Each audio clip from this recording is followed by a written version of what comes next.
जय श्री कृष्णा, राधे राधे। आप सभी भक्तों का आपके अपने YouTube चैनल श्री कृष्ण दीवानी में हार्दिक स्वागत है।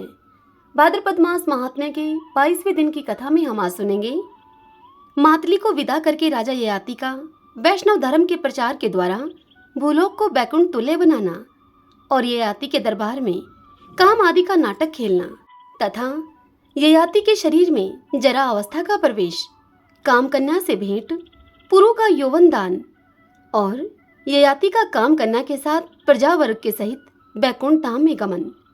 तो आइए सर्वप्रथम भगवान का स्मरण करते हुए आप सभी मेरे साथ बोलिए, विष्णु भगवान की जय। ओम नमो भगवते वासुदेवाय। श्री राधा कृष्णाभ्याम नमो नमः। भगवान श्री विष्णु कहते हैं कि हे नृश्रेष्ठ वेन, नहुष के पुत्र महाराज ययाति का तुम अब चरित्र सुनो। वे सर्वधर्म परायण और निरंतर भगवान विष्णु में भक्ति रखने वाले थे। उन्हें इस पृथ्वी पर रहते हुए 1,00,000 वर्ष व्यतीत हो गए, परंतु उनका शरीर नित्य नूतन दिखाई देता था, मानो कि वे 25 वर्ष के तरुण हों। भगवान विष्णु के प्रसाद से राजा ययाति बड़े ही प्रशस्त और प्रौढ़ हो गए थे। भूमंडल के मनुष्य कामनाओं के बंधन से रहित होने के कारण यमराज के पास नहीं जाते थे। वे दान पुण्य से सुखी थे और सभी धर्मों के अनुष्ठान में संलग्न रहा करते थे। जिस प्रकार से दूर्वा और वट वृक्ष पृथ्वी पर विस्तार को प्राप्त होते हैं, ठीक उसी प्रकार से वे मनुष्य पुत्र पौत्रों के द्वारा वृद्धि को प्राप्त हो रहे थे। मृत्यु रूपी दोष से हीन होने के कारण वे दीर्घजीवी होते थे। उनका शरीर अधिक काल तक दृढ़ रहता था। वे सुखी थे और बुढ़ापे का रोग उन्हें छू भी नहीं गया था। पृथ्वी के सभी मनुष्य 25 वर्ष की अवस्था के दिखाई देते थे। सभी का आचार विचार सत्य से युक्त था। सभी भगवान के ध्यान में तन्मय रहा करते थे। समूची पृथ्वी पर जगत में किसी की भी मृत्यु नहीं सुनी जाती थी। किसी भी मनुष्य को शोक नहीं देखना पड़ता था। कोई भी दोष से लिप्त नहीं होते थे। एक समय इंद्र ने कामदेव और गंधर्वों को बुलाया और उनसे कुछ इस प्रकार से कहा। इंद्र ने कहा कि तुम सब लोग मिलकर कोई ऐसा उपाय करो जिससे कि राजा ययाति यहाँ पर आ जाएं। इंद्र के इस प्रकार यूं कहने पर कामदेव आदि सभी लोग नट के वेश में राजा ययाति के पास गए और उन्हें आशीर्वाद से प्रसन्न करके वे बोले कि हे महाराज ययाति, हम लोग एक उत्तम नाटक खेलना चाहते हैं। राजा ययाति ज्ञान विज्ञान में कुशल थे। उन्होंने नटों की बात को सुनकर वहां दरबार में एक सभा एकत्रित की और स्वयं भी उसमें उपस्थित हुए। नटों ने विप्र रूपधारी भगवान वामन के अवतार की लीला उपस्थित की। राजा उन लीला का नाटक देखने लगे। उस नाटक में साक्षात कामदेव ने सूत्रधार का काम किया। वसंत परी पार्श्व वर्क बने। अपने वल्लभ को प्रसन्न करने वाली रति नटी के वेश में उपस्थित हुई। नाटक में सब लोग पात्र के अनुरूप वेश धारण किए हुए अब अभिनय करने लगे। मकरंद अर्थात वसंत ने महापराग राजा ययाति के चित्त को क्षोभ में डाल दिया। शुकर्मा इस कथा को सुनाते हुए पिपलाद से कहते हैं कि हे पिपलाद, महाराज ययाति कामदेव के गीत, नृत्य और ललित हास्य से मोहित होकर स्वयं भी नट स्वरूप हो गए। वे मलमूत्र का त्याग करके आए और पैरों को धोए बिना ही अब आसन पर बैठ गए। यह छिद्र पाकर वृद्धा अवस्था तथा कामदेव ने राजा ययाति के शरीर में अब प्रवेश किया। उन सभी ने मिलकर इंद्र का पूरा कार्य कर दिया। नाटक समाप्त हो गया। सभी लोग अब अपने अपने स्थान को चले गए। तत्पश्चात धर्मात्मा राजा ययाति जरा अवस्था से पराजित हुए। उनका चित्त काम भोगों में आसक्त हो गया। एक दिन वे राजा ययाति काम युक्त होकर वन में शिकार खेलने के लिए गए। उस समय उनके सामने एक हिरण निकला। उस हिरण के 4 सींग थे। उसके रूप की कहीं भी तुलना नहीं थी। उसके सभी अंग सुंदर थे। रोमवलियां सुनहरे रंग की थीं। उसके मस्तक पर रतन सा जड़ा हुआ प्रतीत होता था। उसका सारा शरीर चितकबरे रंग का था। वह मनोहर मृग देखने ही योग्य था। राजा धनुष बाण लेकर अब बड़े ही वेग से उस हिरण के पीछे दौड़े। मृग भी उन्हें बहुत दूर तक ले गया और उनके देखते ही देखते वह मृग अब अंतर्ध्यान हो गया। राजा को वहां नंदन वन के समान एक अद्भुत वन दिखाई दिया, जो कि सभी गुणों से संपन्न था। उस वन के भीतर राजा ने एक बहुत ही सुंदर तालाब देखा। वह तालाब 10 योजन लंबा और 5 योजन चौड़ा था। सभी और कल्याण में जल से भरा हुआ वह सर्वतोभद्र नामक तालाब दिव्य भावों से शोभा पा रहा था। राजा रथ के वेग पूर्वक चलने से खिन्न हो गए थे। परिश्रम के कारण उन्हें कुछ पीड़ा हो रही थी। अतः उस सरोवर के तट पर ठंडी छाया का आश्रय लेकर अब राजा ययाति वहीं पर बैठ गए। थोड़ी देर के बाद स्नान करके उन्होंने कमल की सुगंध से सुवासित सरोवर का शीतल जल पिया। इतने में ही उन्हें अत्यंत मधुर स्वर में गाया जाने वाला एक दिव्य संगीत सुनाई पड़ा, जो कि ताल और मूर्छना से युक्त था। अब राजा ययाति तुरंत ही उठकर उस स्थान की ओर चल दिए जहां से कि उस गीत की मनोहर ध्वनि हो रही थी। जल के निकट एक विशाल एवं सुंदर भवन था। उसी के ऊपर बैठकर रूपशील और गुण से सुशोभित एक बड़ी ही सुंदर नारी मनोहर उस गीत को गा रही थी। उसकी आंखें बड़ी बड़ी थीं, रूप और तेज उसकी शोभा को बढ़ा रहे थे। चराचर जगत में उसके जैसी सुंदर स्त्री तो दूसरी कोई थी ही नहीं। महाराज ययाति के शरीर में जरायुक्त काम का संचार पहले ही हो चुका था। उस स्त्री को देखते ही अब महाराज ययाति के शरीर में काम विशाल रूप में प्रकट हुआ। राजा ययाति काम अग्नि से अब जलने लगे और काम जोर से पीड़ित होकर उन्होंने उस सुंदरी से पूछा कि हे शुभे, तुम कौन हो? किसकी कन्या हो तुम? तुम्हारे पास यह कौन बैठी है? हे कल्याणी, मुझे तुम सभी बातों का परिचय दो। मैं नहुष का पुत्र ययाति हूँ। मेरा जन्म चंद्रवंश में हुआ है। इस पृथ्वी के 7 द्वीपों पर मेरा अधिकार है। मैं तीनों लोकों में विख्यात हूँ। मेरा नाम ययाति है। हे सुंदरी, मुझे दुर्जय काम मारे डालता है। मैं उत्तम शील से युक्त हूँ। मेरी तुम रक्षा करो। तुम्हारे समागम के लिए मैं अपना राज्य, समूची पृथ्वी और यह शरीर भी अर्पण कर दूंगा। यह त्रिलोकी तुम्हारी ही है। राजा ययाति की इस बात को सुनकर उस सुंदरी ने अपनी सखी विशाला को उत्तर देने के लिए प्रेरित किया। तब विशाला ने राजा ययाति से कहा कि हे नरश्रेष्ठ, यह रति की पुत्री है और इसका नाम अश्रु बिंदुमती है। मैं इसके प्रेम और सौहार्दवश सदा ही इसके साथ रहा करती हूँ। हम दोनों में स्वाभाविक मित्रता है, जिससे कि मैं सर्वदा प्रसन्न रहती हूँ। मेरा नाम विशाला है। मैं वरुण की पुत्री हूँ। हे महाराज ययाति, मेरी यह सुंदर सखी योग्य वर की प्राप्ति के लिए तपस्या कर रही है। इस प्रकार मैंने आपसे अपनी इस सखी का तथा अपना भी पूरा परिचय दे दिया है। सारी बात को सुनकर राजा ययाति उनसे बोले कि शुभे, तुम मेरी बात सुनो। यह सुंदर मुख वाली रति कुमारी मुझे ही पति के रूप में स्वीकार करे। यह बाला जिस जिस वस्तु की इच्छा करेगी वह सब मैं इसे प्रदान करूंगा। यह सुनकर विशाला ने कहा कि राजन, मैं इसका नियम बतलाती हूँ आपको। पहले आप उस नियम को सुन लीजिए। यह स्थिर यौवन से युक्त, सर्वज्ञ, वीर के लक्षणों से सुशोभित, देवराज के समान तेजस्वी, धर्म का आचरण करने वाले, त्रिलोकी पूजित, सुबुद्धि, सुप्रिय तथा उत्तम गुणों से युक्त पुरुष को अपना पति बनाना चाहती है। इसके पति में यह सभी गुण होने चाहिए। यह सुनकर ययाति बोले कि मुझे इन सभी गुणों से युक्त तुम समझो, मैं इसके योग्य पति हो सकता हूँ। तब विशाला ने कहा कि हे राजन, मैं जानती हूँ आप अपने पुण्य के लिए तीनों लोकों में विख्यात हैं। पहले जिन जिन गुणों की चर्चा की है वे सभी आपके भीतर विद्यमान हैं। केवल एक ही दोष के कारण यह मेरी सखी आपको पसंद नहीं करती है। आपके शरीर में वृद्धावस्था का प्रवेश हो गया है। यदि आप उससे मुक्त हो सकें तो यह आपकी प्रियतमा हो सकती है। हे राजन, यही इसका निश्चय है। मैंने सुना है कि पुत्र, भ्राता और भृत्य जिसके शरीर में भी इस जरावस्था को डाला जाए उसी में इसका संचार हो जाता है। अतः हे भूपाल, आप अपना बुढ़ापा तो अपने पुत्र को दे दीजिए और स्वयं उसका यौवन लेकर परम सुंदर बन जाइए। मेरी सखी जिस रूप में आपका उपभोग करना चाहती है उसी के अनुकूल आप व्यवस्था धारण कीजिए। यह सुनकर राजा ययाति बोले कि हे महाभागे विशाला, एवं अस्तु, मैं तुम्हारी आज्ञा का पालन करूंगा। राजा ययाति अब काम भोग में आसक्त होकर अपनी विवेक शक्ति को खो बैठे थे। अब वे राजा ययाति घर जाकर अपने पुत्रों से कहने लगे कि तुम लोगों में से कोई एक मेरी दुखदायिनी जरा अवस्था को ग्रहण कर ले और अपनी जवानी मुझे दे दे, जिससे कि मैं इच्छा के अनुसार भोग सकूं।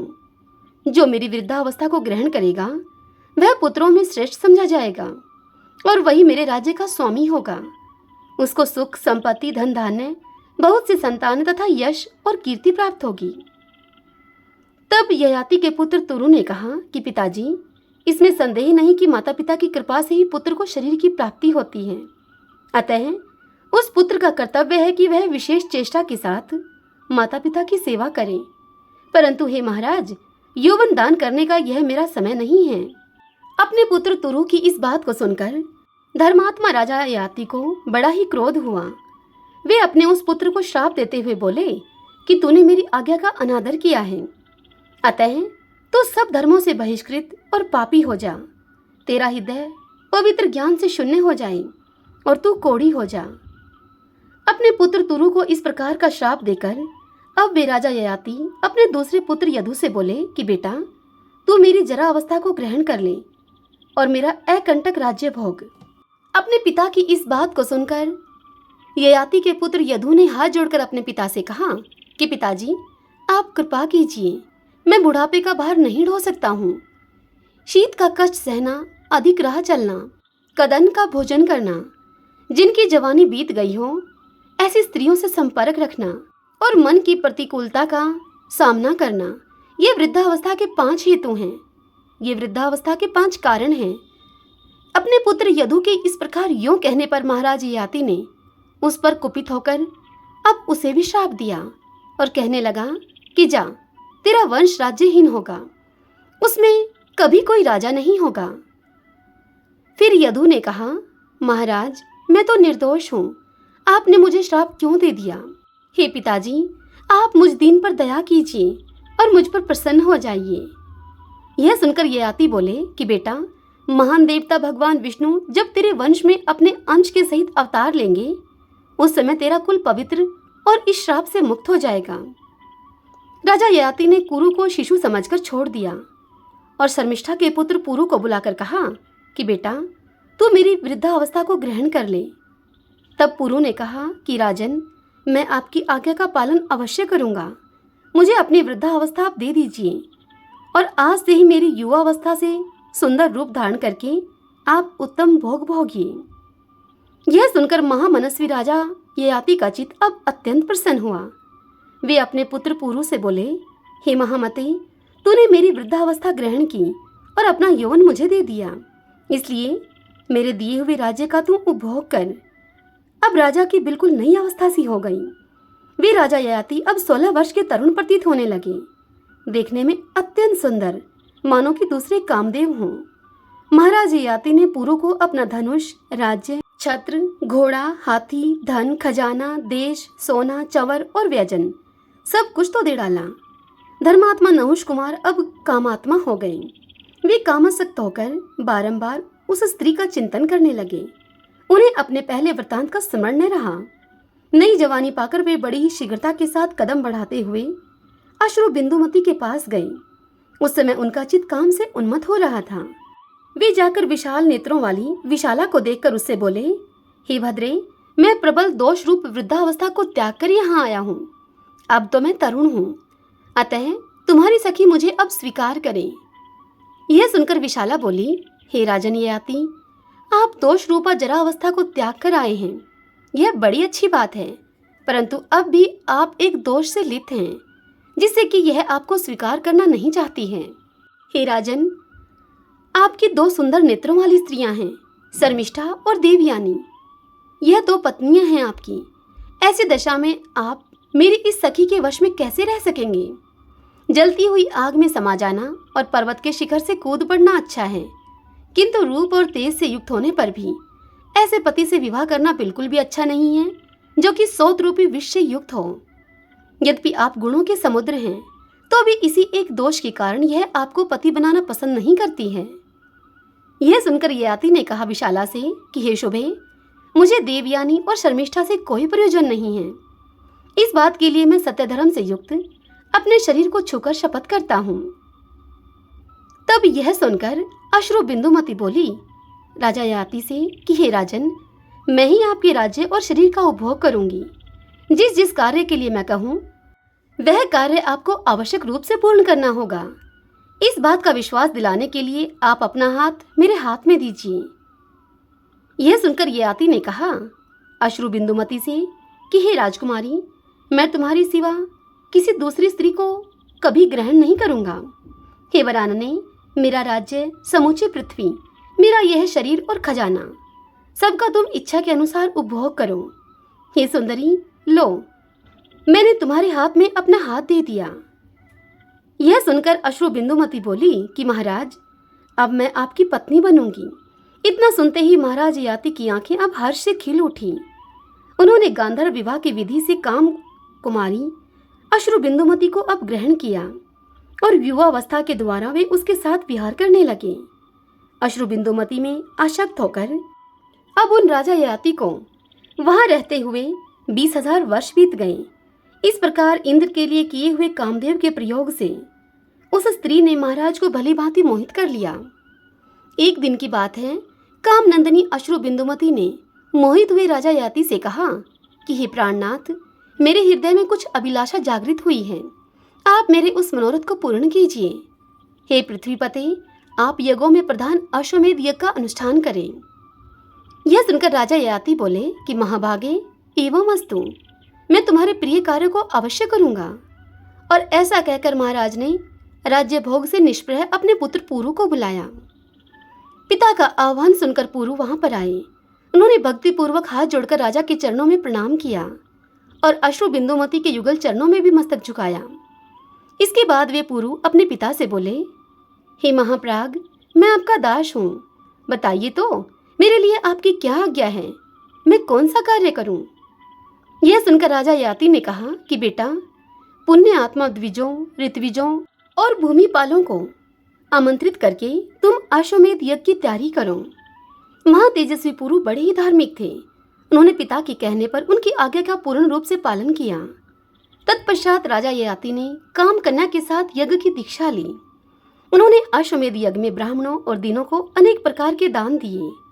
यज्ञ समाप्त होने पर महाराज ने उस सुमुखी अश्रु बिंदुमती से पूछा कि बाले, और कोई कार्य भी हो जो तुम्हें अत्यंत प्रिय हो तो मुझे बताओ, मैं तुम्हारा कौन सा कार्य करूं? यह सुनकर उसने राजा से कहा कि महाराज, मैं इंद्रलोक, ब्रह्मालोक, शिवलोक तथा विष्णुलोक का दर्शन करना चाहती हूँ। अश्रु बिंदुमती की यह बात सुनकर राजा ययाति उससे बोले कि महाभागे, तुमने जो प्रस्ताव किया है वह इस समय मुझे असाध्य प्रतीत होता है। वह तो पुण्य, दान, यज्ञ और तपस्या से ही साध्य है। मैंने आज तक कोई ऐसा मनुष्य नहीं देखा है, न ही सुना है, जो कि पुण्य आत्मा होकर भी मृत्युलोक में, इस मृत्युलोक से शरीर के साथ ही स्वर्ग को गया हो। अतः हे सुंदरी, तुम्हारा बताया हुआ कार्य मेरे लिए असाध्य है। हे प्रिय, दूसरा कोई कार्य हो तो वह कहो, उसे मैं अवश्य पूर्ण करूंगा। यह सुनकर अश्रु बिंदुमती बोली राजा ययाति से कि हे राजन, इसमें संदेह नहीं कि यह कार्य दूसरे मनुष्यों के लिए सर्वथा असाध्य है, किंतु आपके लिए तो साध्य ही है। यह मैं बिल्कुल सच सच कह रही हूँ। इसी उद्देश्य से मैंने आपको अपना स्वामी बनाया था। आप सब प्रकार के शुभ लक्षणों से संपन्न और सब धर्मों से युक्त हैं। मैं जानती हूँ कि आप भगवान विष्णु के भक्त हैं, वैष्णवों में परम श्रेष्ठ हैं।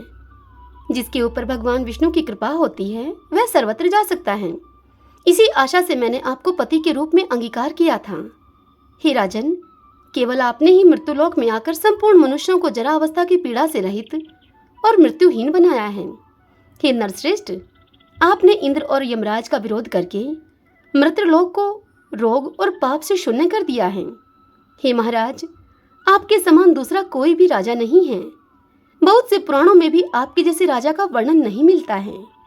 मैं अच्छी तरह से जानती हूँ, आप सभी धर्मों के ज्ञाता हैं। यह सुनकर राजा ययाति ने कहा कि भद्रे, तुम्हारा कहना सत्य है। मेरे लिए कोई साध्य असाध्य का प्रश्न ही नहीं है। जगदीश्वर की कृपा से मुझे स्वर्गलोक में सब कुछ सुलभ है, किंतु फिर भी मैं स्वर्ग में नहीं जाता हूँ। तुम इसका कारण सुनो। मेरे छोड़ देने पर मानव लोक की सारी प्रजा मृत्यु का शिकार हो जाएगी, इसमें तनिक भी संदेह नहीं है। हे सुमुखी, यही सोचकर मैं स्वर्ग में नहीं चलता हूँ। यह मैंने तुम्हें सच्ची बात बताई है। यह सुनकर रानी बोली, हे महाराज, उन लोगों को देखकर मैं फिर मृत्युलोक में लौट आऊंगी। इस समय उन्हें देखने के लिए मेरे मन में इतनी उत्सुकता हुई है जिसकी कहीं तुलना नहीं है। यह सुनकर राजा ययाति ने कहा कि देवी, तुमने जो कुछ कहा है उसे निसंदेह पूर्ण करूंगा। अपनी प्रिया अश्रु बिंदुमती से यूं कहकर राजा ययाति अब मन में सोचने लगे कि मत्स्य पानी के भीतर रहता है, वह भी जाल से बन जाता है। स्वर्ग में या पृथ्वी पर जो स्थावर आदि प्राणी हैं, उन सब पर काल का प्रभाव है। एकमात्र काल ही इस जगत के रूप में उपलब्ध होता है। काल से पीड़ित मनुष्य को मंत्र, तप, दान, मित्र और बंधु बांधव कोई भी नहीं बचा सकते। विवाह, जन्म और मृत्यु ये काल के रचे हुए 3 बंधन हैं। ये जहाँ जैसे और जिस हेतु से होने के होते हैं, होकर ही रहते हैं। उन्हें कोई मेट नहीं सकता है।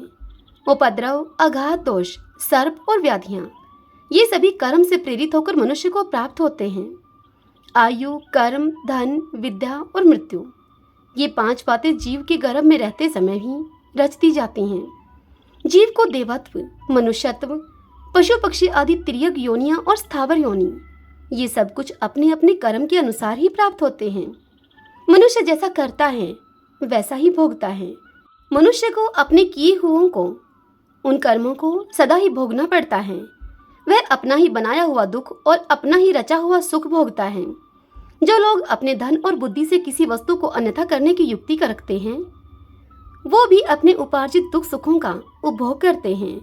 जैसे बछड़ा हजारों गौओं के बीच में खड़ी होने पर भी अपनी माता को पहचानकर उसके पास पहुंच जाता है, ठीक उसी प्रकार से पूर्व जन्म के किए हुए शुभाशुभ सभी कर्म कर्ता का अनुसरण करते हैं।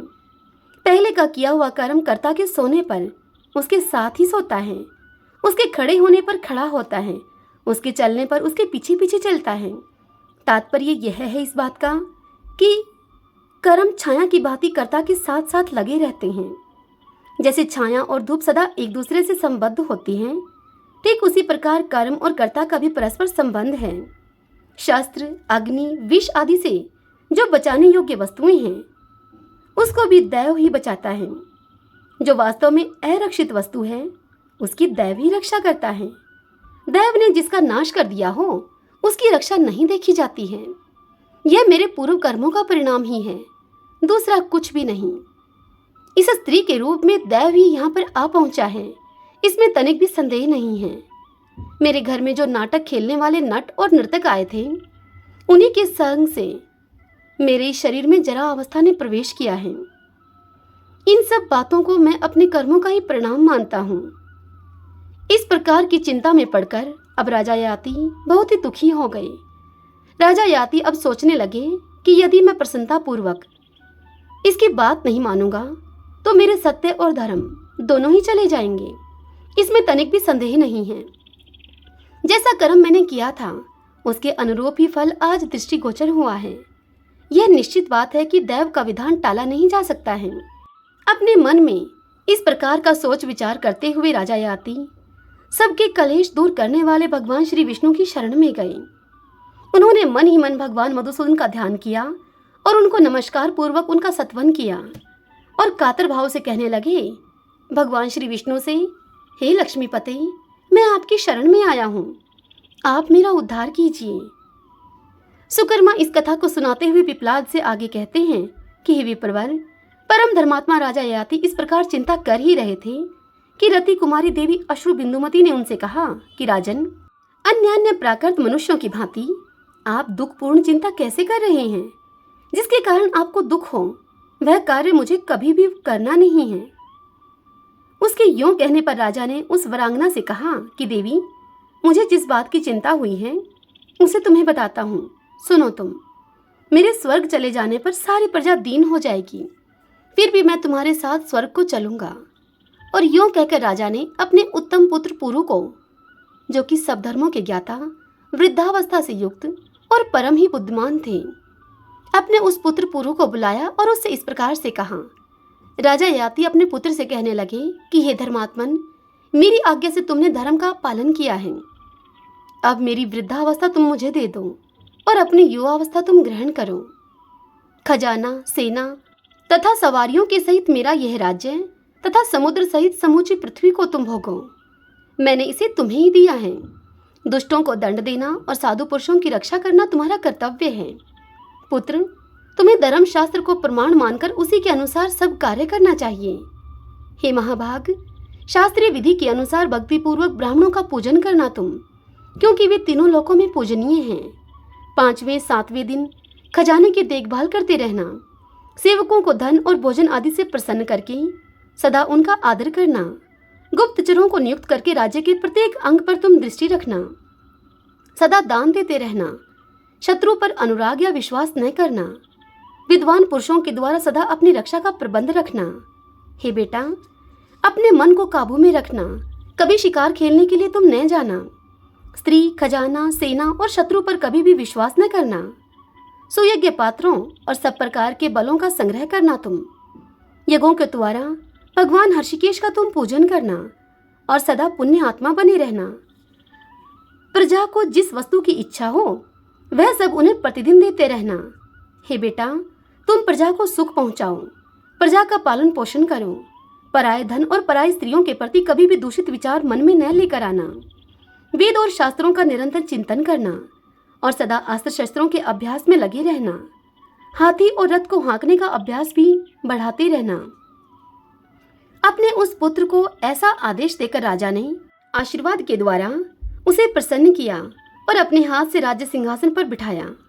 फिर अपनी वृद्धावस्था लेकर पुत्र को यौवन समर्पित करके महाराज ययाति ने समस्त प्रजाओं को वहां बुलाया और बड़े हर्ष में भरकर यह वचन प्रजा से कहा कि हे सज्जनों, मैं अपनी इस पत्नी के साथ पहले इंद्रलोक में जाता हूँ और फिर कर्मशः ब्रह्मालोक और शिवलोक में जाऊंगा।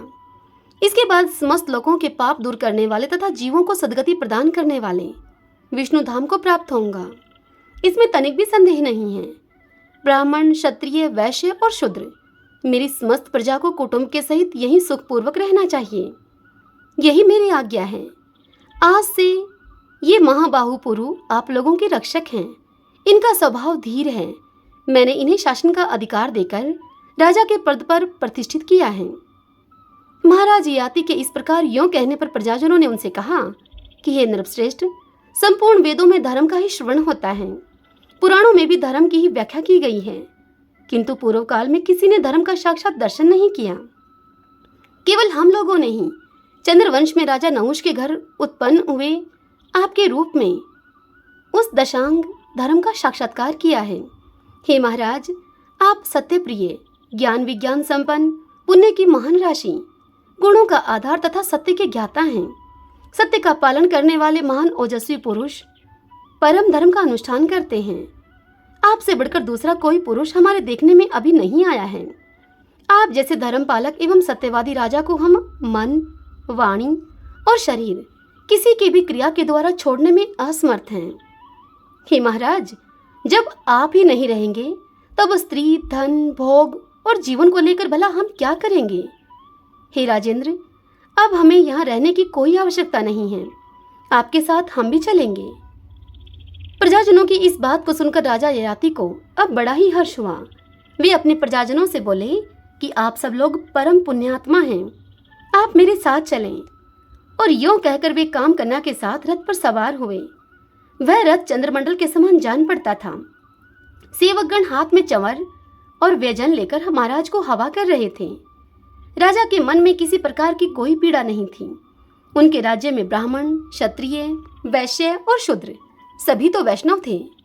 इनके सिवा जो अंत्यज थे, उनके मन में भी भगवान विष्णु के प्रति बड़ी भक्ति थी। सभी दिव्य माला धारण किए हुए तुलसी दलों से शोभा पा रहे थे। उनकी संख्या अरबों खरबों तक पहुंच गई। सभी भगवान विष्णु के ध्यान में तत्पर और जप एवं दान में संलग्न रहने वाले थे। सभी के सब विष्णु भगत और पुण्य आत्मा थे। उन सभी ने महाराज के साथ दिव्य लोकों की यात्रा की। उस समय सबके हृदय में महान आनंद छा रहा था। राजा ययाति सबसे पहले इंद्रलोक में गए। उनके तेज, पुण्य, धर्म और तपोबल से और लोग भी साथ साथ गए। वहां पहुंचने पर देवता, गंधर्व, किन्नर और चारणों के सहित देवराज इंद्र उनके सामने आए और उन राजा ययाति का सम्मान करते हुए उनसे बोले कि महाभाग, आपका स्वागत है। आइए, मेरे घर में पधारिए और दिव्य पावन एवं मनोरम भोगों का उपभोग कीजिए। यह सुनकर राजा ययाति ने कहा, हे देवराज इंद्र, आपके चरणारविंदों में प्रणाम करके हम लोग सनातन ब्रह्मालोक में जा रहे हैं। और यह कहकर देवताओं के मुख से अपनी स्तुति सुनते हुए वे राजा उन सभी लोगों को अपने साथ लेकर ब्रह्मालोक में गए। वहां मुनिवरों के साथ महातेजस्वी ब्रह्मा जी ने अर्घ्य आदि सुविस्तृत उपचारों के द्वारा उनका अतिथि सत्कार किया और फिर राजा ययाति से कहा कि राजन, तुम अपने शुभ कर्मों के फलस्वरूप विष्णुलोक को जाओ। ब्रह्मा जी के इस प्रकार यूं कहने पर वे पहले शिवलोक में गए और वहां भगवान शंकर ने पार्वती जी के साथ उनका बड़ा आदर सत्कार किया और फिर राजा ययाति से इस प्रकार से कहा, महाराज, तुम भगवान विष्णु के भक्त हो, अतः तुम मेरे भी अत्यंत प्रिय हो, क्योंकि मुझ में और विष्णु में कोई अंतर नहीं है। जो विष्णु है वही मैं हूँ तथा मुझी को तुम विष्णु समझो। पुण्य आत्मा विष्णु भगत के लिए भी यही स्थान है। अतः हे महाराज, तुम यहाँ इच्छा के अनुसार रह सकते हो। भगवान शिव के इस प्रकार यों कहने पर श्री विष्णु के प्रिय भक्त ययाति ने अपना मस्तक झुकाकर भगवान शंकर के चरणों में भक्तिपूर्वक प्रणाम किया और फिर उनसे कहा कि हे महादेव, आपने इस समय मुझे जो कुछ भी कहा है वह सत्य है। आप दोनों में वस्तुतः कोई अंतर नहीं है। एक ही परमात्मा के स्वरूप की ब्रह्मा, विष्णु और शिव तीनों रूपों में अभिव्यक्ति हुई है। फिर भी मेरी विष्णुलोक में जाने की इच्छा है, अतः आपके चरणों में मैं प्रणाम करता हूँ। यह सुनकर भगवान शिव बोले कि महाराज, एवं अस्तु, तुम विष्णुलोक को जाओ। भगवान शंकर की ऐसी आज्ञा पाकर अब राजा ययाति ने कल्याणमयी भगवती उमा को नमस्कार किया और फिर उन परम पावन विष्णु भक्तों के साथ वे विष्णु धाम को चले गए। ऋषि और देवता सभी और खड़े होकर उनकी स्तुति कर रहे थे। गंधर्व, किन्नर, सिद्ध, पुण्य आत्माचारण, साध्य, विद्याधर, 49 मरुदगण, 8 वसु, 11 रुद्रों, 12 आदित्य, लोकपाल तथा समस्त त्रिलोकी की चारों ओर उनका ही गुणगान कर रही थी। महाराज ययाति ने रोग शोक से रहित अनुपम विष्णुलोक का दर्शन किया। सब प्रकार की शोभा से संपन्न सोने के विमान उस लोक की सुषमा को बढ़ा रहे थे। चारों ओर दिव्य छटा छा रही थी। वह मोक्ष का उत्तम धाम वैष्णवों से शोभा पा रहा था। देवताओं की वहां भीड़ सी लगी हुई थी। नहुष के नंदन ययाति ने सब प्रकार के दाह से रहित उस दिव्य धाम में प्रवेश करके कलेशहारी भगवान नारायण का दर्शन किया। भगवान के ऊपर चंदोवे तने हुए थे, जिनसे कि उनकी बड़ी शोभा हो रही थी। वे सब प्रकार के आभूषण और पीत वस्त्रों से विभूषित थे। उनके वक्षस्थल में श्रीवत्स का चिन्ह शोभा पा रहा था। सबके महान आश्रय भगवान जगन्नाथ लक्ष्मी जी के साथ गरुड़ पर विराजमान थे। वे ही परात्पर परमेश्वर हैं, संपूर्ण देवलोकों की गति हैं, परमानंद में कैवल्य से सुशोभित हैं। बड़े बड़े लोक, पुण्य आत्मा, वैष्णव, देवता और गंधर्व उनकी सेवा में रहते हैं। राजा ययाति ने अपनी पत्नी के सहित निकट जाकर गंधर्वों के द्वारा सेवित देव वृंद से घिरे दुख और कलेश का हरण करने वाले प्रभु नारायण को नमस्कार किया और फिर उनके साथ जो अन्य वैष्णव पधारे थे उन्होंने भी भक्ति पूर्वक भगवान के दोनों चरणों कमलों में अपना मस्तक झुकाया। परम तेजस्वी राजा ययाति को प्रणाम करते हुए देखकर भगवान हर्षिकेश ने उनसे कहा, महाराज, मैं तुम पर बड़ा संतुष्ट हूँ। तुम मेरे भगत हो, अतः तुम्हारे मन में यदि कोई दुर्लभ मनोरथ हो तो उसके लिए तुम मुझसे वर मांगो, उसे मैं निसंदेह पूर्ण करूंगा। यह सुनकर राजा ययाति बोले, हे मधुसूदन, हे जगतपते, हे देवेश्वर, यदि आप मुझ पर संतुष्ट हैं तो सदा के लिए मुझे अपना दास बना लीजिए। तब भगवान श्री विष्णु ने कहा ययाति से, महाभाग, ऐसा ही होगा। तुम मेरे भक्त हो, इसमें तनिक भी संदेह नहीं है। राजन, तुम अपनी पत्नी के साथ सदा मेरे लोक में निवास करो। भगवान श्री हरि की ऐसी आज्ञा को पाकर उनकी कृपा से महाराज ययाति परम प्रकाशमान विष्णुलोक में निवास करने लगे। शुकर्मा इस कथा को सुनाते हुए पिपलाद से कहते हैं कि हे पीपल जी, यह संपूर्ण पाप नाशक चरित्र मैंने आपको सुना दिया। संसार में राजा ययाति का दिव्य एवं शुभ जीवन चरित्र परम कल्याणदायक तथा पितृभक्त पुत्रों का उद्धार करने वाला है। पिता की सेवा के प्रभाव से पुरु को राज्य प्राप्त हुआ। माता पिता के समान अभिष्ट फल देने वाला दूसरा कोई नहीं है। जो पुत्र माता के बुलाने पर हर्ष में भरकर उसकी ओर जाता है, उसे गंगा स्नान का फल मिलता है। जो माता और पिता के चरण पखारता है, वह महायशस्वी पुत्र उन दोनों की कृपा से समस्त तीर्थों के सेवन का फल भोगता है। माता पिता के शरीर को दबाकर उनकी व्यथा को दूर करने से अश्वमेध यज्ञ का फल मिलता है। जो भोजन और वस्त्र देकर माता पिता का पालन करता है, उसे पृथ्वीदान का पुण्य प्राप्त होता है। गंगा और माता सर्व तीर्थमयी मानी गई हैं, इसमें तनिक भी संदेह नहीं है। जैसे जगत में समुद्र परम पुण्यमय एवं प्रतिष्ठित माना गया है, ठीक उसी प्रकार से इस संसार में माता पिता का भी महत्वपूर्ण स्थान है। ऐसा पौराणिक विद्वानों का कथन है। जो पुत्र माता पिता को कटु वचन सुनाता है अथवा उन्हें कोसता है, वह बहुत दुख देने वाले नरक में पड़ता है।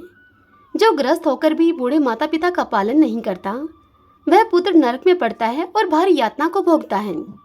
जो दुर्बुद्धि एवं पापाचारी पुरुष पिता की निंदा करता है, उसके उस पाप का प्रायश्चित प्राचीन विद्वानों को भी कभी दृष्टिगोचर नहीं हुआ है।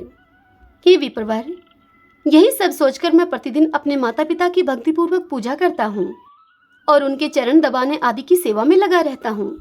मेरे पिता मुझे बुलाकर जो कुछ भी आज्ञा देते हैं मुझे, उसे मैं अपनी शक्ति के अनुसार बिना विचारे ही पूर्ण करता हूँ। इससे मुझे सद्गति प्रदान करने वाला उत्तम ज्ञान प्राप्त हुआ है। पिता माता की कृपा से संसार में तीनों कालों का ज्ञान सुलभ हो जाता है। पृथ्वी पर रहने वाले जो मनुष्य माता पिता की भक्ति करते हैं, उन्हें यह ज्ञान प्राप्त होता है। हे पीपल जी, मैं यही पृथ्वी पर रहकर स्वर्गलोक तक की बातें जानता हूँ। हे विद्याधर श्रेष्ठ, आप भी जाइए और भगवत स्वरूप माता पिता की आराधना कीजिए। देखिए तो, इन माता पिता के प्रसाद से ही मुझे ऐसा ज्ञान मिला है। भगवान श्री विष्णु इस कथा को सुनाते हुए राजा वेन से कहते हैं कि हे विप्रवर, सुकर्मा के मुख से ये सारा उपदेश सुनकर अब उस पीपल को अपनी करतूत पर बड़ी ही लज्जा आई और फिर वे द्विश्रेष्ठ सुकर्मा को प्रणाम करके स्वर्ग को चले गए। तत्पश्चात धर्मात्मा सुकर्मा माता पिता की सेवा में लग गए। हे महामते, पितर तीर्थ से संबंध रखने वाली ये सारी बातें मैंने तुम्हें बता दी हैं। बताओ तो सही, अब तुम्हें मैं किस विषय का वर्णन करूं? हरि ओम तत्सत। श्रीमन नारायण नारायण हरि हरि, भजमन नारायण नारायण हरि हरि। भक्तजनों, इससे आगे की कथा कल हम अगले अध्याय में सुनेंगे। आज की यह कथा कैसी लगी आपको? पसंद आई हो तो वीडियो को लाइक करें, अपने अपनों के साथ शेयर करें और कमेंट बॉक्स में ओम नमो भगवते वासुदेवाय लिखें। और यदि आपने अभी तक हमारे इस चैनल को सब्सक्राइब नहीं किया है तो इस श्री कृष्ण दीवानी चैनल को जरूर सब्सक्राइब करें। बेल आइकन का बटन भी प्रेस कर लीजिएगा ताकि आपको हमारे आने वाले नए वीडियोस की सभी नोटिफिकेशन समय से मिल सकें। हरे कृष्णा।